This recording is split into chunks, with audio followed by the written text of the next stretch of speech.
question is, during a one-on-one, would you advise not to state the pin level that you're at? No, you can't. Only reason why I didn't at that moment is because I was very, very experienced in network marketing. Meaning, in ACN and the other things I've done, I've made a lot of money.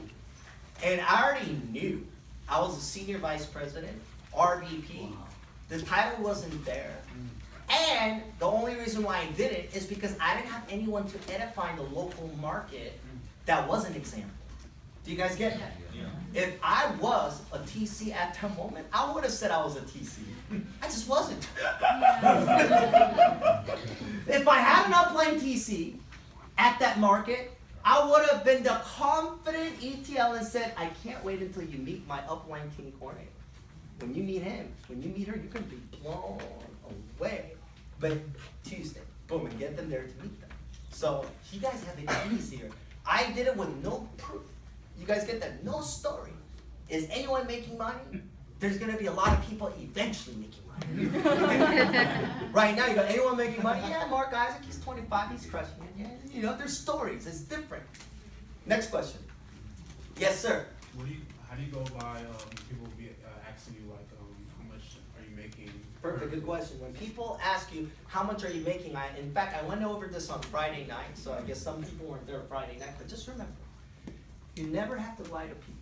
Yeah. And anytime someone asks you that when they know it's a business, I said this on Friday, most likely they're not a business owner, they are an employee. Because if you share this business and make people understand it was a business, people don't ask business owners how much they're making their very first few months in business. I was telling the people here, I had friends that opened up a restaurant. I had my next door neighbor come open up North Shoki Por here, a Chinese guy in Westheimer. I don't know if you guys heard of North Shoki Por. It's a pretty popular poke place. And he's the guy who does all the Churchill's chicken construction for the entire state of Texas. He's a young Asian guy, very wealthy. Wow. He just opened it up. I was with him yesterday. Yeah, I was in California. And Twin actually met him before too. He told me he opened up North Shore Key, grand opening last week. Huge hit in Houston. You think I asked him, so how much money you make so far? He just opened up this business. He's also the guy in charge of Hall Guys in California. Is Hall Guys here in Texas? Yes. Yeah. Hall Guys? Yes, it is. Okay, it's a good, different kind of food, but you know, long story short, you don't ask people that. If they do, just know, okay, this guy doesn't get it, but let them know. I just got started. Or just say, I'm in training. The mentors I'm working with are making serious money, and I'm 30 days away from getting to a really, really good position where I can make some serious money. That's good. But as of now, I'm in training, and I'm about to get promoted to a real lucrative position. Now, if you're making good money, you can say I'm doing great, but if you're not, you don't have to tell somebody you're doing great when you're not. You get what I'm saying? They don't get the business for it. Be like, listen, I'm in school, I'm doing this on the side, but I'm promotion away from possibly dropping out, which my mom will kill me, but the money's too bad. If you have a job, you can tell them, listen, I have 2 kids, you know, I work, my husband and wife works, but you know, we're doing this to get rid of that. We're making enough money to just do little things extra, but I'm a promotion away from being able to get rid of that job. I'm a promotion away from doing this. And what I'm excited about is my mentors, they're making stupid money though, but they got started a few years ago, and I'm working directly with them. And if you meet them and you work with them, I think you'll be very blown away. That's my attitude. Next. Yes, Terry. Yes, you know how you said back to the customers IBO exposure appointments, and let's say you have people who started in the last 30 days, would you go back to them and have them make a 100-name list if they did? The people who started in the last 30 days. Yes, everybody make a list. Okay. And they can always add to the list. Now here's what I would do. If you guys have IBOs that's been in for a while, if you out of nowhere tell them to make a list of 100, it might give them fear. It's a lot, asking them a lot. Maybe for anyone who's old, start off with recommitment. Listen, I'll do it, you do it, let's recommit. You make a list of 25, promise new fresh numbers, you do it collectively as a team, we'll have 100 and let's call it together and we'll create a team together. Make them part of it. Next. Ask any question, guys. Don't feel embarrassed. There's no stupid questions, okay? One second. Gustavo ask first. Yes, sir. Yeah, I got a question. An IBO who just got started has friends that are, you know, experienced in or are in other network marketing companies. Let's say when I make it the calls, they say, well, what's the name of the company? ACN. Even though, just go ahead and start. Heck yeah, network marketers our network marketers, you proudly say ACN. And you know us, right? You've heard of us. We are the largest in what we do. But outside of that, we're working with the #1 team in the whole state of Texas. And you know, team matters. If they're a network marketer, team matters. Yeah. Structure matters. We're a new branch to an $800 million company. Yes, sir. For people doing part-time, what advice would you give to them once they catch momentum? I've noticed within the past month or two, I've been catching a lot of momentum, and my team rely on me a lot as an expansion leader, so they. Who's your upline TCR RVP? Savannah. Who? Miss Savannah? Okay, it's a good problem, okay? Whenever you catch momentum, it's never a bad thing, okay? But here's what I want to share with all of you. When you catch momentum, just remember, you created that momentum part-time. So out of nowhere, when people go like, out of nowhere, I don't know what to do, it's because it's an unorganized group that's not following the same system.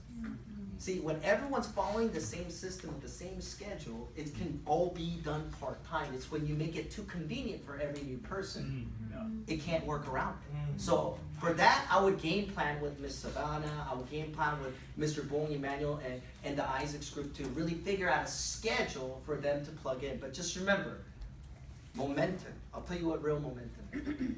Real momentum when new people are joining your team daily. When they're not joining daily, but they're just taking up your time, it's called they're taking up your time, it's not momentum. You guys get that? Every day there's someone joining. That's momentum. If no one's joining every day, but joining every 3 days, you still don't got it. When you have momentum, you'll know. Every day they're joining. Like when I had my executive team leader, Robert, when he was in momentum, he signed up 57 people in 1 month as an ETL, open line. You get that? That's momentum, average 2 people a day. So unless you have that, none of you can say I have momentum. It's called, you're busy. So, next. Yes, sir. What do I tell like an older person that was in Texas like in the 90s and they say, well, I heard about ACN before, and then I try to tell them like we knew now. How do I explain that to them like in 2000? Let me tell you guys something. I had many incidents over here and in California of people that joined ACN in 90s that are rejoining. I have people that saw it in the 90s that are not joining now. And I have people that hit ETT, ETL that quit that also rejoin now. It all depends on your posture and your confidence. Someone says, I heard it back in the days. It's not new. If they say that, oh my goodness, you heard it in the 90s? Did you get involved or not? Because what they say, you can go around. If they say, I was involved, then you already know they might have a bad experience. Then you be like, oh my goodness, you should see what it's like now. You should see who I'm working with directly. Because you know who you work with is everything. Same company, wrong person helps you, no result. Same company, the right person helps you, result. This time, the timing is perfect. We have all the services and the person I'm working with. Oh my gosh. Now if they say, well, this one was, he did it before or he did it? He said he heard about it. So if he did it, that. Now if he heard about it but he never done it, oh my gosh, you heard about it? And you didn't do it? Yeah. Dude, do you know it now does 800 million a year? So you missed out on 0 to 800. And it's okay, it's okay. It's okay. But their prediction with where they're going is now they want to get to 10 billion. Don't miss out on this one. If it's second time around, don't you think it's a sign from God? If it's second time around, don't you think it's a sign? Like, really? Once in a life opportunity only happens once in a lifetime, but for you, I think you're blessed. It happened twice. Let's meet up. Next question. Yes, sir. What's the quickest way to go ahead and get somebody's number and then get them to the event? Quickest way to get someone's number is just talk to a lot of people. Not 1 minute, not 10 minutes with one person. Listen, everywhere you guys are, I don't recommend cold market. You know why? Because your list is just getting big, right? When you're signing people up. But if you don't have a team and you messed up your list, we do need to get numbers. I would ask for referrals. Anywhere you are, Starbucks, wherever you are. Always remember, don't act like you have a lot of time. You're in a hurry. So I never like to get someone's number when I'm just, it's more like when I'm leaving, or at least I pretend to leave, and I act in a hurry, because the moment I get caught up in a conversation, I'm screwed. I just have to, excuse me, you're shot. Do you look at other ways of making money? Done. If they say no, goodbye. If they say yes, good. I have to get going, but if you give me your information, boom. Another easy way to do is if they're professionals, it's just straight up, if you're afraid to ask for numbers, ask for a business card. Do you got a card on you? If they say no, can I get your information? That's it. It's so easy. Nowadays, at least 50% of the people that live professional have cards on them. Now, if you're the type of person that asks for cards, you better have a card too. And if you're doing cold market, I'll have a generic card, you know, not ACN, go to this site, this guy, you know, just your name looking good in here, exchange numbers, I'm gonna give you a call later. And with those, you can do a 3-way call. You know, if I saw Ted Kanita at Starbucks and she looked sharp, I'm like, wow, hi, are you Filipino? And she said, yeah, oh my gosh, listen, I'm in a hurry, but I'm working on a huge business with some incredible Filipino business partners I have. Do you look at other ways of making money? She said, yes. I'll be like, listen, do you have a card on you? Because she told me she owns a healthcare earlier, right? Do you have it on you? And she said, no. I'll be like, okay, listen, I'm in a hurry. Do you mind if we exchange numbers? Is it 713 or 281? What is it? Oh, no, it's 822, sorry. Okay, I'm gonna text you right now. Boom, leave. Do you look at other ways of making money? Oh, no, okay. Well, thanks for your time. Do you look at other ways of making money? Okay, do you have a card? Don't ask like a high school student looking at, do you have a card? If they look skeptical and you feel like they don't want to give you the phone number, just ask for email. But you gotta know when to turn it on. Or you can give me your email, I'll give you some more information. Just leave. But it's to have a lot more. Next question. Yes. Yeah. What are you asking? Oh, sorry. So if I see a potential customer, should I consider showing them the business first or 100%. taking? Always business. I'll tell you guys why always business first. If they say no, you can land them as a customer, but if you get them as a customer, you can't open up them for business. Here's the reason why I'd rather have them as a business partner. You get Andy. He's a guy who owns Lee Sandwich. So let's just say, I get him as a customer, I get Lee Sandwich.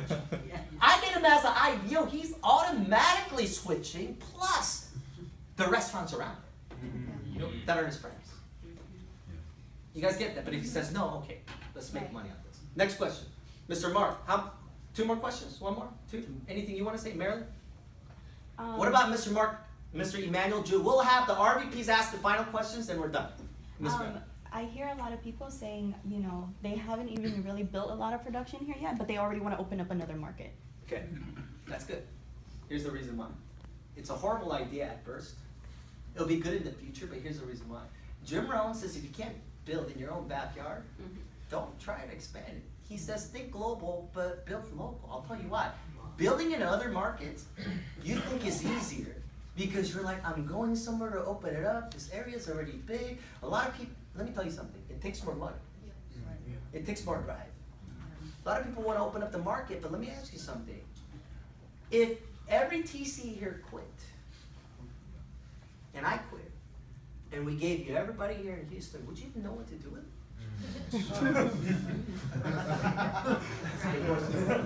And you want to open up a market. I only opened up this market because I've done it for a long time and had some money. If you want to open up a market, it's not just vision, okay? You need to be backed up very well for an RVP, SVP that can help you fund the expansion too, right? Who's going to thrive there? Who's going to set up the meeting? Who's going to create the leadership meeting? Who's going to create the training? Even if you go sign up 100 people, what are they going to plug into? What are they going to do? Do it here. Some people go, but I know more people there. Dude, everybody there knows somebody here. Get referrals there. Practice here. It won't cost you money. There's success stories in here. Good question, Mary. But it doesn't mean you're not going to open it up to. Always talk to your upline TC or the RVP first. And if they think it's a good idea, it's a good idea. If they don't think so, I don't hold it to it. Because they just have a little more experience than you. Mr. Emmanuel, any questions? Ms. Julie? Actually, it's not a question. I just want you to elaborate that their ETLs, they should be acting like a TC and they being responsible people that own their own business. Perfect. That's the final thing I'm going to end with. That's a perfect one. Remind me, okay? Ms. Juliet? Any questions? Mark? When I got started, I know it was 2 weeks before the international convention, and you also set the bar high for every single person, not just to register themselves, but the culture that you set. So every presentation, anyone that signs up, I don't know if you talked about this on Friday, but really the importance of international, building international, because more people you have there, more people that see the vision in your local marketplace. So piggybacking up on Mark's, right? This is how strict I was, and if your upline hasn't done this to you, just know you are the luckiest and you have the nicest uplines in the world. Because if I was your like direct upline, you probably would have quit by now, hit me, or you'd be more successful. Either one. Number one, if I was your upline, you would never be late. Because you would have either quit or got kicked out. There's no need to. Just be honest. Unless it's legit. You get what I'm saying? Like traffic happened out of nowhere because of an accident, or your work called in, or your baby, really emergency, hospital, you have to take them. You know what I mean? Like, we know what I'm saying. But at the same time, you couldn't even be in this meeting unless you brought a flight. Too sharp. Someone said they're gonna drive, said, you can't be in my meeting. If you drive, it takes too much time and too much energy, you're gonna miss out. That's how strict I was. My ETP meeting, leadership, you had to bring a flight. If you didn't bring a flight, you could be an ETL and you can't be in the meeting. You know why? I wasn't wasting time with anybody. I wanted to make sure the ones that gave me their commitment, I gave them my very best by telling them what they need to hear and change their lives. So for me, I had people track numbers for everything.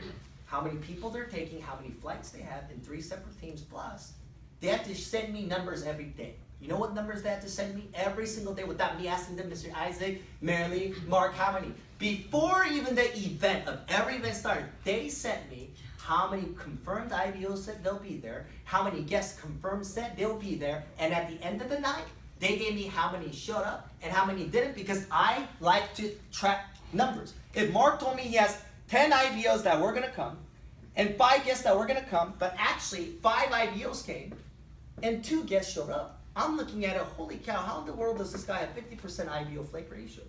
Doesn't even make sense. Okay, guest flake ratio, he's okay. Maybe one time was bad. Second event, he sends me the number again. It's similar. Now we gotta talk, because you know why? You should never have 50% flake ratio to IBOs who said they'll be there. That's a guest flake ratio. Then we could solve some talk, find out what we're doing wrong. Do you get what I'm saying? So I track numbers for everything. Mr. Sonny, or you do it, Mike. Since you're next to Sonny, you guys whisper to each other. Okay. Whisper to him? No. Oh, okay, real quick. How do we get back to that culture? How do we get back to this culture? No. The culture that you stated maybe 45 seconds ago. We can't get back to that culture because the TCs here in the room and the RDs in this room aren't strict the way I was. And let you guys be you and be okay with it. Because I'm looking at least 3 guys in this meeting room. If they showed up the way they showed up, they would not be allowed in this meeting room right now. That's the difference. Because you can't be me, we can't create that. Unless everyone agrees to, but you can't now. Because everyone was born differently, but you can't with you. This is why it's important for culture, everybody. This is why it's important for environment. And not everyone's gonna respond to that kind of strict, because you will not know how to make it strict, but in it for them to make it make sense that it's really for them. If you sound like a boss, they're not gonna join you. If you sound like a dictator, even though I made it sound like it's a dictatorship, it wasn't. People knew it was for them. It's called the law of influence by Johnson Maxwell. I just knew how to influence them to want that. You get that? I wasn't like, you come ever late, Terry, you're done. You get it? My team said it for me. Don't be late, Mr. On. Hates that. You're late, you're on his bad. It's like, you're never gonna be able to cut. You better just not show up at all if you're gonna be late. You know, like, just period. Like, they said that. I didn't have to. So, any questions, Mark, Sonny? We good? Okay, so in closing, just know right now, I know we went for a while, okay, but we don't get to do this often. I wanted to make sure everyone could ask questions. I just wanted to let anybody who had anything in their mind, just let it. My advice to you today, if you got anything out of ETL leadership, is about accountability, okay? Okay, it's about vision, and straight up letting us know where you suck or where you're afraid of. See, the biggest problem with IBOs is they are afraid to be honest. When you go to the doctors because you think something is wrong with you, you be honest. You know why? You want to know what's your problem to get it cured.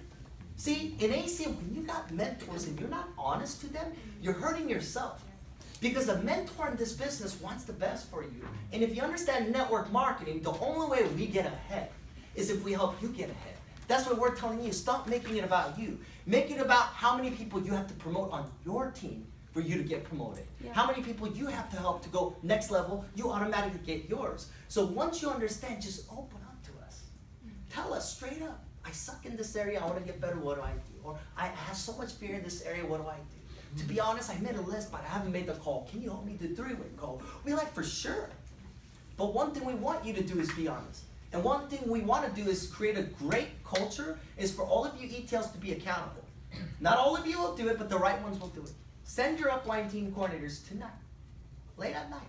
How much invite you have for tomorrow? IBOs that said they'll come. How many guests?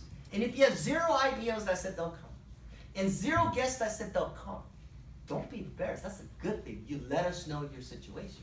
Yes. You have 0, then what do you think we're going to be doing? Dr. Tyreek's going to come out of nowhere. Dr. Kanita's going to come out of nowhere. Dr. Wong's going to come out of nowhere. Dr. Calabrese going to come out of nowhere and say, patient, you got some symptoms here.